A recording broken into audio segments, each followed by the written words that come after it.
Of course, I'm grateful na pinakikisamahan ka niya at inaalagaan ka niya. Pero, hindi ako papayag na iputan ka niya sa ulo mo. This has to stop, Ma. This... I don't want this!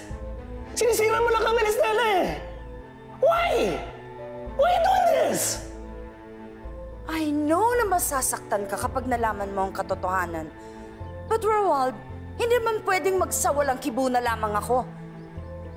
Kapakanan mo at kabutihan mo ang iniisip ko. If you really want the best for me, Ma, just stay away from this. Hindi na kami pakialaman! Hindi! Anong wag pakialaman? Niloloko ka na ng asawa mo, And Roald. I don't care!